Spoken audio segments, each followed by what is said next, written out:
सोचिए, कैलेंडर की बस एक तारीख 23 जनवरी। इसी एक दिन ने एक साम्राज्य का पतन देखा, एक महान स्वतंत्रता सेनानी का जन्म देखा और तो और भारत की पहली महिला प्रधानमंत्री का उदय भी देखा। आज हम वक्त में एक ऐसा ही सफर करने वाले हैं, ये देखने के लिए कि कैसे कैलेंडर का सिर्फ एक पन्ना भारत की पूरी कहानी बयां कर सकता है। तो चलिए शुरू करते हैं।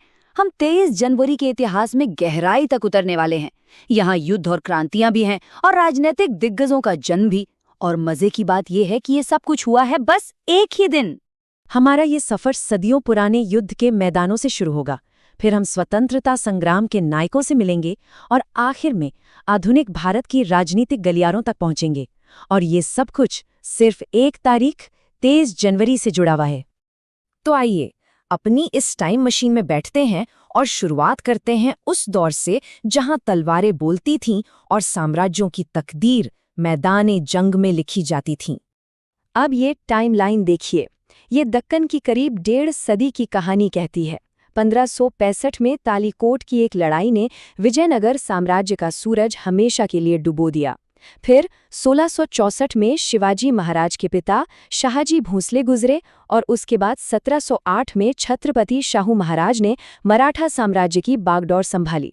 सोचिए, एक ही इलाके में सत्ता कैसे एक हाथ से दूसरे हाथ में जा रही थी। देखिए, तालीकोट की लड़ाई सिर्फ एक हार जीत का मामला नहीं था। ये दक्षिण भारत के राजनीतिक और सांस्कृतिक नक्शे पर एक भूकंप की तरह था। इसने एक ताकतवर हिंदू साम्राज्य का अंत किया और एक नए युग की शुरुआत को इतिहास में हमेशा के लिए दर्ज कर दिया। तो युद्ध के मैदानों से निकलकर अब हम उन लोगों की दुनिया में चलते हैं जिन्होंने तलवारों से नहीं बल्कि अपने विचारों और विचारधाराओं से भारत की किस्मत लिखने की कोशिश की।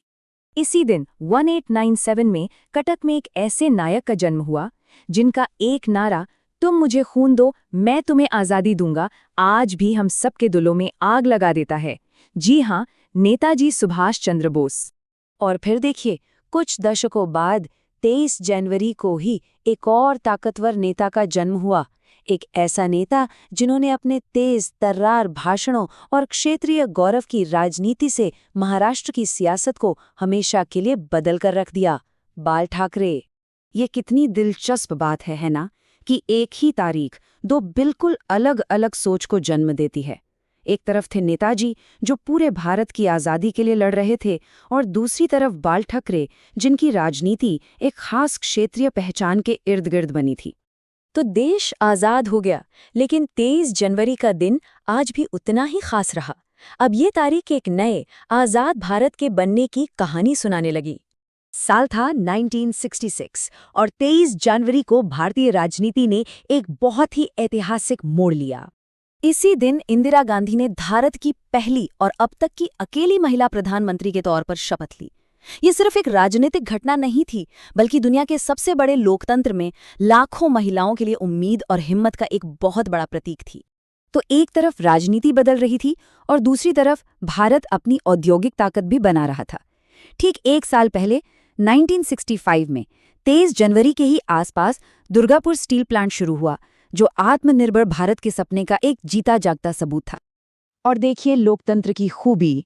ठीक एक दशक बाद 23 जनवरी 1977 को इंदिरा गांधी के शासन को चुनौती देने के लिए जनता पार्टी बनी। ये भारत के लोकतंत्र के जिंदा और हमेशा बदलते रहने का एक और सबूत था। लेकिन ठहरिए, 23 जनवरी की कहानी सिर्फ राजनीति और जंग तक ही नहीं है। इस तारीख ने कम्युनिकेशन, इतिहास की खोज और हमारी संस्कृति में भी बहुत जरूरी पड़ाव दिखे हैं। जरा सोचिए, 1920 में इसी दिन भारत में हवाई डाक सेवा यानी एयर मेल सर्विस शुरू हुई। इसने रातों रात दूरियों को कम कर दिया और देश के आपस में जुड़ने का तरीका ही बदल डाला। फिर साल आया 1976 का, जब पुरातत्वविदों ने 23 जनवरी को कपिलवस्तु के उस प्राचीन शहर को खोज निकाला जहां माना जाता है कि भगवान बुद्ध ने अपना बचपन गुजारा था। ये एक ऐसी खोज थी जिसने आज के भारत को उसकी हजारों साल पुरानी जड़ों से जोड़ दिया। और अगर हम हाल के सालों की बात करें तो 2009 में 23 जनवरी को फिल्मों में स्मोकिंग सीन्स पर लगी पाबंदी को हटाने का फैसला हुआ। इस एक फैसले ने मीडिया में आज़ादी और सेंसरशिप पर एक नई बहस छेड़ दी। लेकिन रुकिए, कहानी अभी खत्म नहीं हुई है। 23 जनवरी की विरासत और भी कई छोटी बड़ी घटनाओं में बिखरी पड़ी है। चाहे गोवंश वध पर बैन की बात हो, पाकिस्तान के साथ व्यापार समझौते की या फिर रूस के साथ रक्षा सौदों की।